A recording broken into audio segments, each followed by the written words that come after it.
Media మిత్రులందరికీ కూడా నమస్కారం. ఈరోజు మేము పిలవగానే ఇక్కడికి విచ్చేసి మరి తెలంగాణలో జరుగుతున్న ఘోరాలు నేరాలు ఈ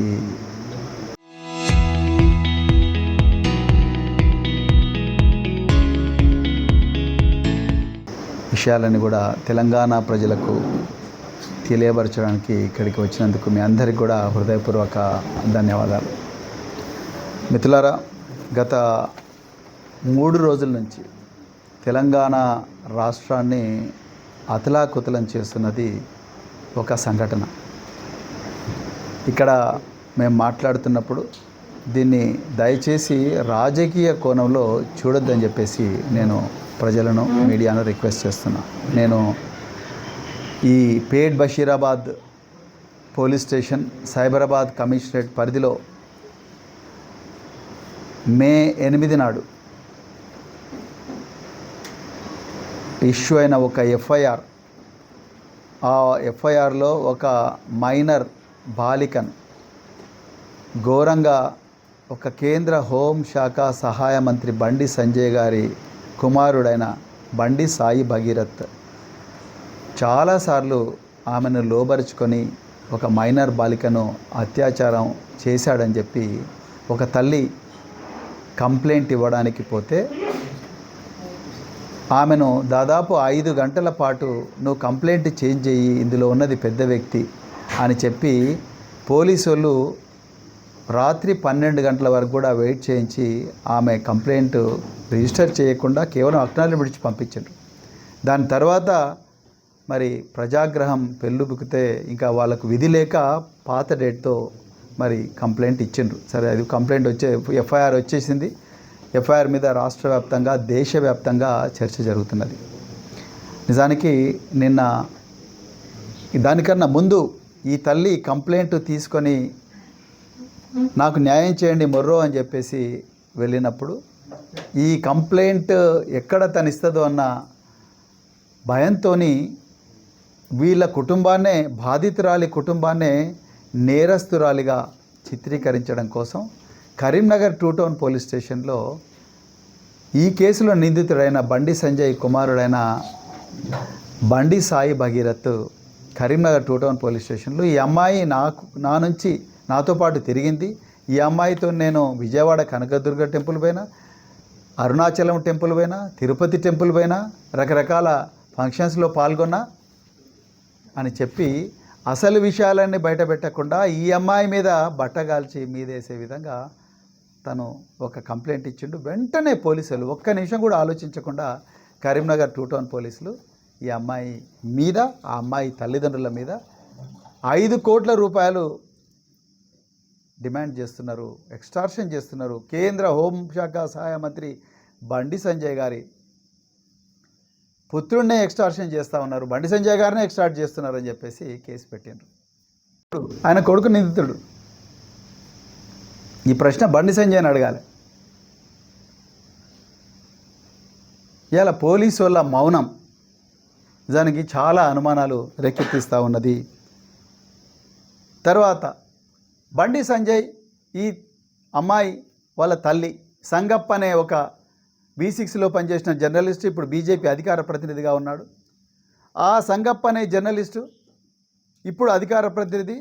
వీళ్ళు ముగ్గురు కలిసి ఈ కుటుంబాన్ని బండి సంజయ్ ఇంటికి తీసుకుపోతే బండి సంజయ్ ఘోరంగా బెదిరించిండు అని వాళ్ళ తల్లి నాకు చెప్పింది. ఎవరెవరితో తిరిగితే నేను ఈ పిల్లను నా కోడలుగా చేసుకోవాలన్నా అని చెప్పి బెదిరించినట్టుగా ఆ తల్లి మాకు చెప్పింది. నిజంగా బెదిరింపులు లేకపోతే మీ కొడుకుని తీసుకొచ్చి, అరే ఏం రా బడివే, నువ్వు ఎందుకు ఇట్లా చేసినావు, ఈ అమ్మాయి ఇంత చిన్న అమ్మాయిని ఇట్లా ఎందుకు చేసినావు అని అడగాలి కదా. లేకపోతే పోలీసులను పిలిపించి మా కొడుకుని అర్జెంటుగా అరెస్ట్ చేయండి అని చెప్పాలి కదా. అవన్నీ చెప్పకుండా నకరాలు చేయకండి. నేను బీజేపీ రాష్ట్ర అధ్యక్షుడిగా దిగిపోయినప్పుడు నా కోసం 8 మంది సూసైడ్ చేసుకున్నారు, అంటే నా పవర్ ఏందో మీకు తెలియదు అని చెప్పి బెదిరించినట్టుగా అన్నారని ఆమె మా అందరికీ చెప్పింది. మరి murder is a state subject. రాజ్యాంగం ప్రకారం సంపూర్ణ అధికారం రాష్ట్ర ముఖ్యమంత్రికి, హోంమంత్రి రేవంత్ రెడ్డి గారికి ఉన్నప్పుడు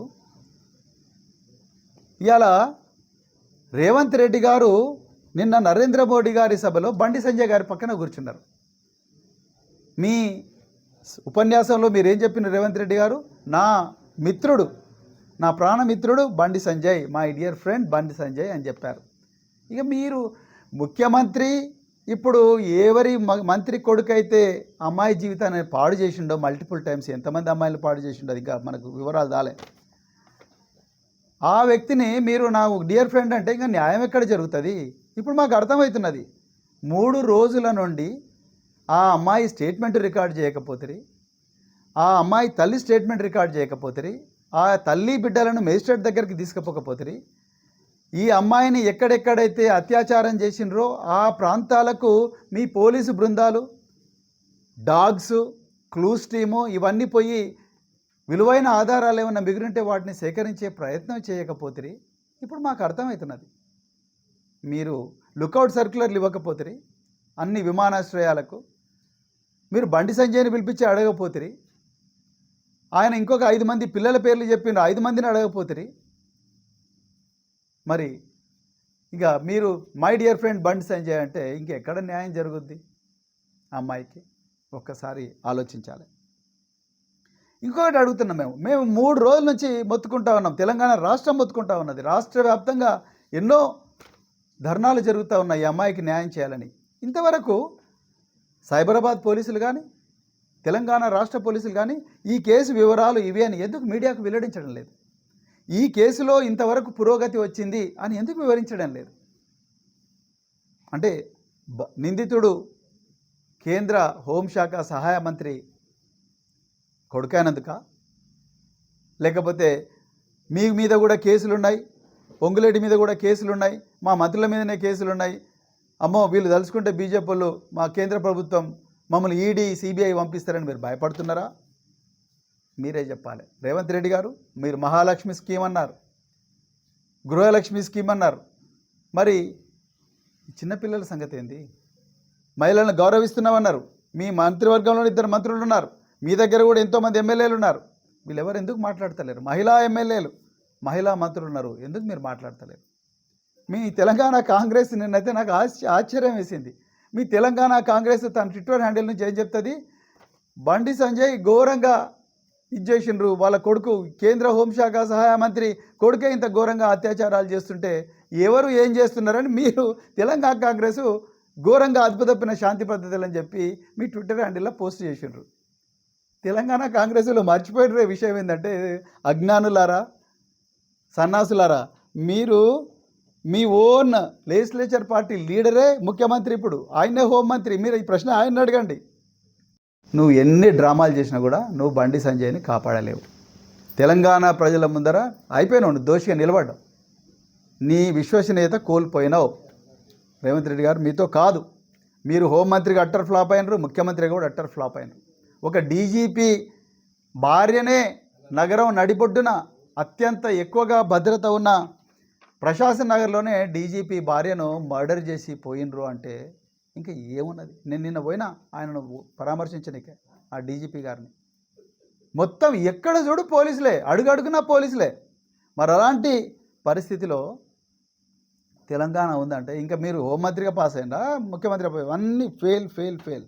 చివరిగా ఒక్కటే మాట, నేను మరి మందకృష్ణ గారు, సామాజిక ఉద్యమకారులు, దయచేసి మీరు కూడా మాట్లాడాలి అన్నగారు ఈ విషయం మీద. అలాగే ఇంకా ఎంతోమంది మరి మేధావులు, వీళ్ళందరూ కూడా ఈ విషయంలో గొంతెత్తాల్సిన అవసరం ఉన్నది. లేకపోతే ఈ కేసు అందరు మర్చిపోతారు, ఇంకా అయిపోయింది, ఇంకా దీన్ని ఎవరు పట్టించుకోరు అన్న పరిస్థితి వచ్చిన తర్వాత అప్పుడు మెల్లగా ముందస్తు బెయిల్. ఎందుకంటే దీంట్లో తెలివిగా చాలా చిన్న కేసు పెట్టిండ్రు, section 11, section 12 of POCSO act పెట్టిండ్రు. ఏంటయ్యా, సోషల్ మీడియా పోస్టులు, తర్వాత వేధింపులు అని పెట్టిండ్రు. అయ్యా పోలీసు వాళ్ళు, మీకు ఎవరు నేర్పించిండ్రు పోలీసింగ్? ఈ దీంట్లో కంపల్సరీ సెక్షన్ 7, 8 బరాబర్ వస్తాయి. ఇంకా కొంచెం లోతుగా పోతే సెక్షన్ 6 కూడా వస్తుంది. 20 సంవత్సరాలు జైలుకు పోతాడు బండి సాయి భగీరథ్. అవి కదా మీరు పెట్టాల్సింది. మన ఇళ్లలో కూడా పిల్లలు ఉన్నారు, మనకు కూడా బిడ్డలు ఉన్నారు, మనకు కూడా ఆడబిడ్డలు ఉన్నారు. మన బిడ్డలకు ఒక న్యాయం, వాళ్ళకు ఇంకో న్యాయం కాదు. మన కుటుంబాలకు కూడా ఎవరైనా పోక్సో బాధితులైతే ఆగమేఘాల మీద మనం నిందితులను పట్టుకొచ్చి చెంచల్గూడకో చెర్లపల్లికో పంపిస్తాం, కొట్టుకుంటూ పంపిస్తాం. మరి ఈయన విషయంలో ఎందుకో ఇట్లా చేసినాం? ఒక ఎఫ్ఐఆర్ రిజిస్టర్ చేయడానికి 5 రోజుల ఎఫ్ఐఆర్ రిజిస్టర్ చేయడానికి 5 రోజులు తీసుకుంటారా మీరు? ఆ ఇన్స్పెక్టర్ను అక్కడ ఉండే ఏసీపీలను అర్జెంటుగా సస్పెండ్ చేయాలి డీజీపీ గారు. మీ నుంచి మేము ఎక్స్పెక్ట్ చేసేది ఇదే. ఇంతవరకు రాష్ట్ర బాలల హక్కుల సంస్థలు ఏమైనాయి? మానవ హక్కుల సంస్థలు ఏమైనాయి? వీళ్ళందరూ కూడా రంగంలోకి దిగాలి. అర్జెంటుగా డీజీపీకి, చీఫ్ సెక్రటరీకి, పోలీసులకు, యూనియన్ హోమ్ మినిస్ట్రీకి నోటీసులు ఇవ్వాలి. వచ్చిందా? మరి మీరు కాంగ్రెస్ పార్టీ నేరం చేసిన పిల్లగాడు బీజేపీ కదా, అది కాకుండా ముఖ్యంగా అధికార పార్టీలో మీరున్నారు. మీరు ఎందుకు ఈ విషయాన్ని ఖండించడం లేదు? అంటే మీ ఇళ్ళల్లో అమ్మాయిలు లేరా? మీ అమ్మాయిలకు రక్షణ వద్దా? తెలంగాణ మహిళలకు రక్షణ వద్దా? దీని గురించి కూడా మీరు చెప్పాలి. ఇవాళ నేను మీడియా సంస్థలను అడుగుతున్నా, మీరు ఎవరి వైపు? ఈనాడు, ఆంధ్రజ్యోతి, ఎన్టీవీ, అన్ని టీవీ సంస్థలు, మీరు ఎవరి వైపు? నిన్న మేము మొత్తం అనలైజ్ చేసినాం. ఎక్కడ కూడా బండి సంజయ్ కొడుకు మీద పోక్సో కేసు ఉందని చాలా ప్రధాన పత్రికల్లో రాలేదు. కేవలం నమస్తే తెలంగాణ, అదేవిధంగా తెలంగాణ టుడేలో మాత్రమే వచ్చింది. కొంత సాక్షిలో చిన్నగా వచ్చింది. ఏ పత్రికలో కూడా రాలేదు. ఏ ఛానల్లో కూడా పెద్దగా చూపించడం లేదు. ఎంతసేపు హనీ ట్రాప్ అనే దాని మీదనే మీరు చూపిస్తున్నారు తప్ప ఈ అమ్మాయి బాధ, ఈ అమ్మాయి గోస, పోలీసు వాళ్ళు నిందితుడికి సహకరిస్తున్న తీరు, దాని మీద ఎవ్వరు కూడా మాట్లాడడం లేదు. తెలంగాణ ప్రజలారా దయచేసి గమనించండి. మనం చూస్తున్న ఈ ప్రధాన స్రవంతి మీడియా వీళ్ళందరూ నోళ్ళు మూసుకున్నారు. ఎందుకు మూసుకున్నారో మనం అడగాలి. వీళ్ళ దగ్గర అడ్వర్టైజ్ చేస్తున్న కంపెనీలు ఏవైతున్నాయో ఆ కంపెనీలు వీళ్ళ దగ్గర అడ్వర్టైజ్ చేస్తే ఈ వస్తువులను మనం కొనాలనా వద్దా? నిజాలు చెప్పలేని ఈ పత్రికలు మన బిడ్డల భవిష్యత్తు, మన బిడ్డల ధన మాన ప్రాణాల మీద ఏమాత్రం కూడా గౌరవం లేని, బాధ్యత లేని ఈ పత్రికలలో వస్తున్న వార్తలు మనం చదవాలనా? ఈ పత్రికల్లో వస్తున్న అడ్వర్టైజ్మెంట్లలో వస్తున్న వస్తువులను మనం కొనాలనా? తెలంగాణ సమాజం ఆలోచించాలి. తెలంగాణ ప్రజలు ఆలోచించాలి. ఎందుకంటే మనందరి బిడ్డల ప్రాణాలు మనకు ముఖ్యం. ఏ తల్లి కూడా గర్భం నుంచి వచ్చిన బిడ్డ ఈ విధంగా ఆకతాయిల ఉచ్చులో, కీచకుల ఉచ్చులో చిక్కుకోవాలని ఏ తల్లి కూడా కోరుకోదు, ఏ తండ్రి కూడా కోరుకోదు. అదేవిధంగా ఇప్పటికైనా సమయం మించిపోలేదు. అమిత్ షా గారు, మీకు బండి సంజయ్ మీకు అపర శిష్యుడు కావచ్చు కాక, కానీ మీరు ఈ విషయంలో బండి సంజయ్ని నరేంద్ర మోడీ గారితో మాట్లాడి ఆయన కేంద్ర మంత్రి నుంచి తప్పించాలి. ఆయన అంటే మాకు వ్యక్తిగత కోపమేం లేదు, కానీ ఆయన కేంద్ర హోంశాఖ సహాయ మంత్రిగా ఉండి లక్షలాది మంది పోలీసులకు బాస్గా ఉన్నప్పుడు ఈ పోలీసులు ఈ కేసును కరెక్ట్గా ఇన్వెస్టిగేట్ చేస్తారన్న ఆశనైతే మాకు లేదు. అదేవిధంగా మరి ఇక రేవంత్ రెడ్డి అంటేనే అటెన్షన్ డైవర్షన్ అంటేనే రేవంత్ రెడ్డి. దృష్టి మరల్చడం మాత్రమే నేర్చుకున్న వ్యక్తి రేవంత్ రెడ్డి. మనం ఇదంతా మాట్లాడుతుంటే మళ్ళీ రేవంత్ రెడ్డి కొత్తది తీసుకొస్తాడు ముందరికి. ఇప్పుడు మన మైనర్ బాలికకు న్యాయం గురించి మాట్లాడుతున్నాం. ఈయన రేవంత్ రెడ్డి బండి సంజయ్కి ఎట్లనే హెల్ప్ చేయాలని చూస్తున్నాడు. ఇప్పుడు కొత్తది తీసుకొస్తాడు. కొత్తది ఏందా అంటే, ఇగో మేము ఫార్ములా కేసులో ఛార్జ్షీట్ వేస్తున్నాం, ట్యాపింగ్ కేసులో ఛార్జ్షీట్ వేస్తున్నాం, లేకపోతే ఇంకో కొత్త కేసు పట్టుకొస్తాం అని చెప్పి తెలంగాణ ప్రజల దృష్టి అంతా కూడా మరల్చే ప్రయత్నం రేవంత్ రెడ్డి చేస్తాడు. ప్రజలందరూ కూడా గమనించాలి. ఇంకో కొత్తది కవర్ చేయకూడదని హుకుం జారీ చేసిన ఈ అమ్మాయి ప్రాణాల రక్షణ కోసం ఇలాంటి బిడ్డలు మనకు కూడా ఉంటారు. కేవలం ఈ మైనర్ బాలిక ఏ కుటుంబానికి చెందింది, ఏ కులానికి చెందింది, వాళ్ళ కుటుంబం యొక్క నేపథ్యం ఏంటి, అవన్నీ చూడకుండా ఈ బిడ్డకు జరిగిన అన్యాయం మాకు జరగకూడదని చెప్పి రాష్ట్ర వ్యాప్తంగా చాలామంది రాజకీయ నాయకులు కానీ, లేకపోతే మేధావులు కానీ, స్వచ్ఛంద సంస్థలు కానీ దీని మీద సోషల్ మీడియాలో, ఎందుకంటే ప్రధాన స్రవంతి మీడియా, రకరకాల పత్రికలు, రకరకాల ఛానళ్ళు వాళ్ళు పూర్తిగా సైలెంట్గా ఉన్నారు. అంటే మీ ఇళ్లలో అమ్మాయిలు లేరా? మీకు బిడ్డలు లేరా? మీ ఇళ్లలో మహిళలు లేరా? వాళ్ళందరి మీద గౌరవంతో అన్న రాయాల్సి ఉండే. వీళ్ళు ఇచ్చే అడ్వర్టైజ్మెంట్ల రెవెన్యూల కోసం, లేకపోతే వాళ్ళు ఏదో భయం పెడుతున్నారని చెప్పి భయానికి గురై మీరు ఇవాళ మరి న్యూస్ అన్ని కవర్ చేయకపోయినా ఈరోజు మరి సోషల్ మీడియా ద్వారా ఈ విషయాలను కూడా ప్రజలకు తెలుస్తూ ఉన్నాయి. సరే, ఇకపోతే చిన్న చిన్న నేరస్తులను ఎక్కడ ఉన్నా కూడా మరి పెద్ద పెద్ద నేరస్తులను కూడా మీకు ఇష్టం లేనోళ్ళే కాకపోతే పెద్ద పెద్ద నేరస్తులు కూడా 1 గంట సేపులోనే పట్టుకొని మీడియా ముందు ప్రొడ్యూస్ చేస్తారు పోలీసులు. మీ దగ్గర టాస్క్ ఫోర్స్ ఉంది, మీ దగ్గర సైబరాబాద్లో అయితే ఎస్ఓటి ఫోర్స్ ఉన్నది, స్పెషల్ ఆపరేషన్స్ టీమ్. అదేవిధంగా హైదరాబాద్ నగర పోలీసు దగ్గర టాస్క్ ఫోర్స్ ఉంటుంది. ఇలా ఎక్కడ పోయినరు ఈ పోలీసులు? ఒక చిన్న అమ్మాయి నా మీద మల్టిపుల్ టైమ్స్ అత్యాచారం జరిగింది. మొయినాబాద్ ఫామ్ హౌస్లో కూల్ డ్రింక్లో మత్తు వేసి రాత్రి 2 గంటలకు ఒక కీచకుడి బండి సాయి భగీరథ్ అనే ఒక దుర్మార్గుడు నా మీద అఘాయిత్యం చేసిండు అని చెప్పి ఆమె కంప్లైంట్ ఇచ్చిన ఇంతవరకు పోలీసులు ఎవరు కూడా అతన్ని అరెస్ట్ చేయలేరు. ఇలా మేము అడుగుతూ ఉన్నాం. నిజానికి నిన్న భారత ప్రధానమంత్రి గౌరవ నరేంద్ర మోడీ గారు వచ్చి బండి సంజయ్ని ఆ వేదిక మీద నుంచే నిన్ను సస్పెండ్ చేస్తున్నాం, నాకు మహిళలే ముఖ్యం, నాకు అమ్మాయిలే ముఖ్యం, వాళ్ళ ధన మాన ప్రాణాల రక్షణే ముఖ్యం, మేము బేటీ బచావో అనే క్యాంపెయిన్ ఇచ్చినాం, వాళ్ళే నాకు ముఖ్యం అని చెప్పి నువ్వు కాదు, నువ్వు కాకపోతే ఇంకొకరు వస్తారు, కానీ నీ కొడుకు చేసింది తప్పు కాదు అని చెప్పి గౌరవ ప్రధానమంత్రి నరేంద్ర మోడీ గారు అంటారని అనుకున్నాం. కానీ ఉల్టా జరిగింది.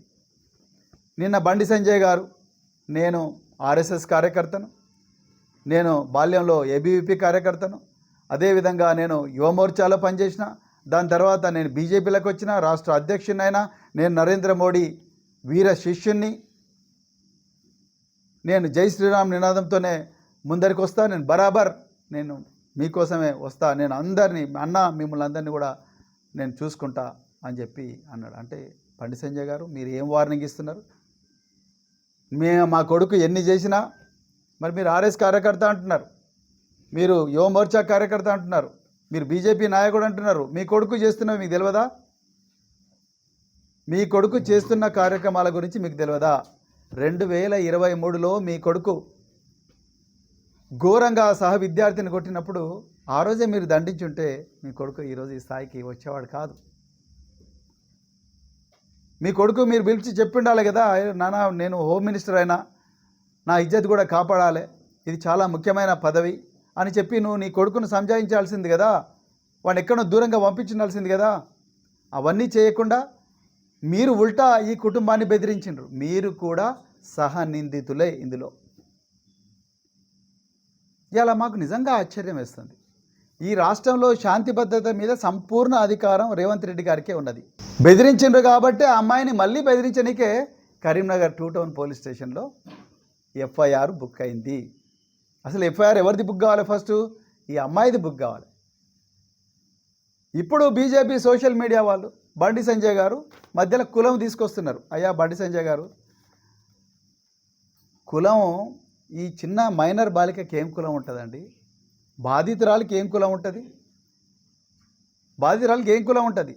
కులాల గురించి మాట్లాడొచ్చా మనం?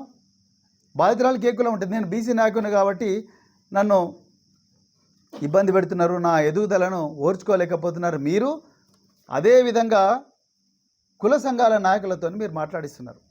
నిన్న మున్నూరు కాపు సంఘం అధ్యక్షులు సామమూర్తి గారు, ఇంకా రకరకాల లీడర్స్, పురుషోత్తం గారు, వీళ్ళందరూ మాట్లాడంగా మా దృష్టికి వచ్చినాయి. నేను మిత్రులారా, నేను ఒకటే చెప్తున్నా, కులం మీద అభిమానం ఉండడం తప్పులేదు. కులం వెనుకబడ్డప్పుడు దాన్ని అభివృద్ధి చేయాలనుకోవడంలో అబ్సల్యూట్లీ తప్పులేదు. కులంలో ఎవరైనా పేదవాళ్ళు ఉంటే వాళ్ళను బాగు చేసుకోవాలి అని అనుకోవడంలో తప్పులేదు. కులం మీద దాడి జరిగినప్పుడు కులాన్ని కాపాడుకోవడంలో తప్పులేదు. కానీ కులంలో ఎవరైనా నేరాలు చేసినప్పుడు దాన్ని వెనకేసుకురావడం అనేది నైతికం కాదు. దయచేసి గుర్తుపెట్టుకోండి. నేను ఆ అమ్మాయి కులం చెప్పొద్దనుకున్నా, కానీ మీరందరూ కుల ప్రస్తావన తీసుకొస్తున్నారు కాబట్టి నేను చెప్పాల్సి వస్తుంది. ఆ అమ్మాయి కూడా బీసీనే. ఆ అమ్మాయి కూడా మున్నూరు కాపు కులానికి చెందిన అమ్మాయే. మీకు ఈ విషయం బండి సంజయ్ గారు చెప్పారా? మరి ఏ కులానికి చెందిన అమ్మాయి అయినా ఈ దారుణం జరగకూడదు. ఏ మతానికి చెందిన అమ్మాయి అయినా కూడా, హిందూ అమ్మాయి అయినా, ముస్లిం అమ్మాయి అయినా, క్రైస్తవ అమ్మాయి అయినా, బుద్ధిస్ట్ అమ్మాయి అయినా, ఇంకా ఫారినర్ అయినా కూడా, ఎవరైనా కూడా అమ్మాయి అమ్మాయే. ఫస్ట్ మానవత్వం, దాని తర్వాతనే కులం. ముందు మన మనుషులం. తల్లి గర్భం నుంచి వచ్చినప్పుడు కులం ఎవరికి తెలియదు. కులం ఈ సంఘం, ఈ సమాజం మనిషికి కులాన్ని ఆపాదిస్తుంది అంతే తప్ప తల్లి గర్భం నుంచి వచ్చిన బిడ్డకు కులం తెలియదు. ఈ చిన్న అమ్మాయికి, 16 సంవత్సరాల అమ్మాయికి, 17 సంవత్సరాల అమ్మాయికి కుల చైతన్యం ఏముంటుందండి? మనం చెప్తే తప్ప, మనం నేర్పిస్తే తప్ప. ఆ అమ్మాయిని పట్టుకొని మీరు బట్ట కాల్చి మీదేస్తున్నారు. ఆ అమ్మాయి కుటుంబం మీద లేనిపోని అబద్ధాలు మీరు చెప్తా ఉన్నారు, బురద చల్లుతూ ఉన్నారు. అవి వాళ్ళు చూసుకుంటారు. కానీ ఇప్పుడు మేము కేవలం ఎఫ్ఐఆర్ మీద మాట్లాడుతున్నాం. ఇంకా కొత్త థియరీ తీసుకొస్తున్నారు బీజేపీ వాళ్ళు. ఇది బీఆర్ఎస్ వాళ్ళే చేయిస్తున్నారు. అయ్యా బాబు బీజేపీ మిత్రులారా, మీ అజ్ఞానాన్ని మళ్ళొకసారి బయట పెట్టుకోకండి. అసలు కరీంనగర్లో ఎఫ్ఐఆర్ అయ్యేదాకా మాకు ఈ సంగతే తెలియదు.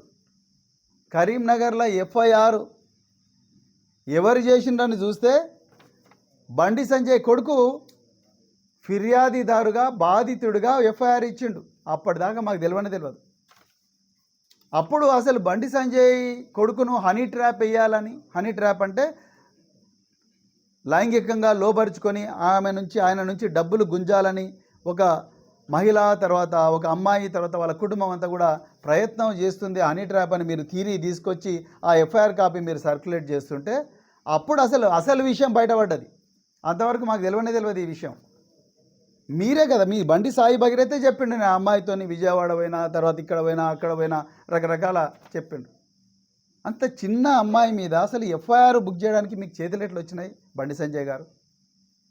మీరు దేశ ప్రజలకు సమాధానం చెప్పాలి. మిమ్మల్ని కాపాడుతున్న అమిత్ షా గారు, బీజేపీ అగ్రనాయకత్వం, మిమ్మల్ని ఏమాత్రం ఒక మాటనని నరేంద్ర మోడీ గారు, మీరు ఈరోజు వాళ్ళు ఈరోజు తెలంగాణ ప్రజలకు, దేశ ప్రజలకు సమాధానం చెప్పాలి. ఆ చిన్న అమ్మాయికి కులం ఆపాదించడం. ఇలా కుల సంఘాల నాయకులందరూ ముందరికి వచ్చి బండి సంజయ్ గారిని మేము కాపాడుకుంటాం, ఆయన మా గొప్ప నాయకుడు. అయ్యా కాపాడుకోండి, నో ప్రాబ్లం, కానీ మంచి చేసినప్పుడు కాపాడుకోండి. ఆయన మంచి లీడర్ అయితే ఎవ్వరికి అభ్యంతరం లేదు, ఆయన గొప్ప లీడర్ అయితే ఎవరికి అభ్యంతరం లేదు. కానీ ఇక్కడ ఆయన కొడుకు నేరం చేసిండు. ఆయన కూడా నేరం చేసిన కొడుకును దండించకుండా, ఆ అమాయకపు బిడ్డను కాపాడుకోకుండా ఆయన చేస్తున్న ఈ వ్యవహారం ఉంది చూసినా, రేవంత్ రెడ్డితో చేతులు కలిపి, అది తప్పు అంటున్నా. దాన్ని మీరు సమర్థించకండి దయచేసి. మీకు కూడా పిల్లలు ఉంటారు, మనందరికి కూడా బిడ్డలు ఉంటారు. మేము ఇలా ఒక బిడ్డలకు తండ్రిగా, తల్లులుగా మేము ఇక్కడ మాట్లాడుతున్నాం. తెలంగాణ సమాజం కూడా ఆ విధంగానే దీన్ని చూడాలని కోరుకుంటున్నాం. ప్రజలందరికీ కూడా నేను ఒక్కటే చెప్తా ఉన్నా, దయచేసి ఇది ఆ అమ్మాయి సమస్య కాదు. నేను మళ్ళీ రిపీట్ చేస్తున్నాను, ఇందులో రాజకీయాలు లేవు. అదొక కుటుంబ సమస్య. ఒక కుటుంబ సమస్య కాదు. ఈ ఒక మైనర్ బాలిక ఎంతో ధైర్యం చేసి ఒక కేంద్ర మంత్రికి వ్యతిరేకంగా కంప్లైంట్ ఇస్తుందంటే మీరు చూడండి. మైనర్ బాలిక, వాళ్ళ తల్లి.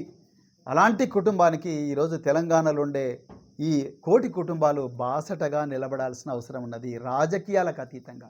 నేను బీజేపీలో ఉండే మహిళా నాయకురాలను కూడా రిక్వెస్ట్ చేస్తున్నా, మాధవీలత గారు, ఇంకా పెద్ద పెద్ద నాయకురాలు ఎవరైతే ఉన్నారో, దయచేసి మీరు ప్రెస్ మీట్ పెట్టండి. బండి సంజయ్ నువ్వు దయచేసి క్షమాపణ చెప్పు అని చెప్పండి. ఆ కుటుంబానికి ధైర్యం ఇవ్వండి. అంతే తప్ప ఇదేదో హనీ ట్రాప్ అని వాళ్ళు మీ ఐటీసీలు ప్రచారం చేయగానే మీరు దాన్ని ప్రచారం లంకించుకొని దీని వెనక బీఆర్ఎస్ ఉన్నది, దీని వెనక ఇంకో పార్టీ ఉన్నది అని అసత్య ప్రచారాలు చేయకండి. మన ఇళ్ళలో కూడా పిల్లలు ఉన్నారు, మన పిల్లలకు కూడా ఈ ప్రమాదం జరగవచ్చు. ఇలాంటి దుర్మార్గులు షరతులు పెట్టుకొని, బెట్టింగ్ పెట్టుకొని, ఆ పోరిని నువ్వేస్తావా నేనేస్తానా అని చెప్పి ఇన్స్టాగ్రాము,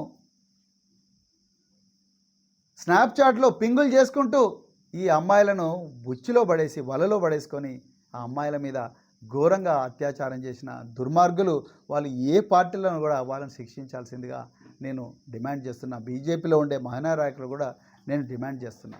అదేవిధంగా మరి ఈ అమ్మాయికి న్యాయం జరగాలని వీరోచితంగా పోరాడుతున్న బీఆర్ఎస్ పార్టీ నాయకులకందరికీ కూడా మరొకసారి హృదయపూర్వక ధన్యవాదాలు చెప్తున్నా. మరి వీళ్ళందరికీ కూడా మాకు మార్గదర్శనం చేస్తున్న మా వర్కింగ్ ప్రెసిడెంట్ కేటీఆర్ గారికి కూడా నేను హృదయపూర్వకంగా ధన్యవాదాలు తెలుపుతా ఉన్నా. సో అదేవిధంగా నేను మళ్ళొకసారి డిమాండ్ చేస్తున్నా, పోలీసులారా మీ విశ్వసనీయత దెబ్బతింటున్నది, అర్జెంటుగా బండి సంజయ్ కుమారుడు ఎక్కడున్నా వెతికి పట్టుకోవాలని చెప్పి రివార్డు ప్రకటించండి. ఇగో ఆయన ఫోటో కూడా ఇక్కడ ఉన్నది, ఆయన ఫోటో ఇదే, ఇట్లనే ఉంటాడు ఆయన. ఒక్కసారి చూడండి, తెలంగాణ ప్రజల్లో ప్రతి గోడ మీద కూడా ఆయన ఫోటో అతికిచ్చి ఈ పిల్లవాడిని, ఈ నిందితుడిని మాకు ఎక్కడ దొరికితే అక్కడ పట్టివ్వండి, ఆ సమాచారం మీరు ఇవ్వండి అని మీ నెంబర్లు ఇవ్వండి. డయల్ 100 నెంబర్ ఇస్తారా, లేకపోతే 1090 ఇస్తారా, 1098 ఇస్తారా, లేకపోతే ఇంకేమైనా నెంబర్స్ ఉంటే ఆ నెంబర్స్ ఇచ్చి దయచేసి ఈ పిల్లవాడిని, మాకు ఈ నిందితుడిని మాకు పట్టివ్వండి అని చెప్పి మీరు ప్రజలకు చెప్పండి. అదే మేము నుంచి కోరుకుంటున్నది. అంతే తప్ప మేము పట్టియడం కాదు. మీకు జీతాలు ఇస్తున్నది మీరు ఉద్యోగాలు చేయాలని. చట్టం మీకు ఇచ్చింది అధికారాలు, మాకు ఇవ్వలేదు. మేము మీరు ఎట్లా పని చేస్తే మేము మంచిగా పని చేస్తే మంచిదంటాం, చెడ్డ పని చేస్తే సార్ మంచిగా పని చేయండి అని రిక్వెస్ట్ చేస్తాం. మీరు ఇతన్ని మీరు మాకు పట్టివ్వండి అని చెప్పి ఒక రివార్డు ప్రకటించండి. రివార్డు ప్రకటించి ఇతని సమాచారం ఇచ్చిన వాళ్ళకు మేము ఒక ₹1,00,000 ఇస్తామనో, లేకపోతే 2 లక్షలు ఇస్తామనో, 5 లక్షలు ఇస్తామనో, 10 లక్షలు ఇస్తామనో ప్రకటించండి. మీ దగ్గర డబ్బు లేకపోతే మేమందరం కూడా మా ఇంట్లో నుంచి డబ్బులు తీసుకొచ్చి మీ అకౌంట్లో ఇస్తాం. అంతే తప్ప మీరు దయచేసి ఆయన మంత్రి కొడుకు అని చెప్పేసి బేటీ బచావో అనాల్సిన మీరు బేటా బచావో, హోమ్ మినిస్టర్ కా బేటేకు బచావో అని దయచేసి అనకండి. మరి ఇదే విషయాలు మీకు చెప్తూ మరొకసారి ఇంత చక్కటి అవకాశం మాకు ఇచ్చిన మీ అందరికీ కూడా హృదయపూర్వక ధన్యవాదాలు చెప్తూ జై తెలంగాణ, జై కేసీఆర్, జై బీఆర్ఎస్.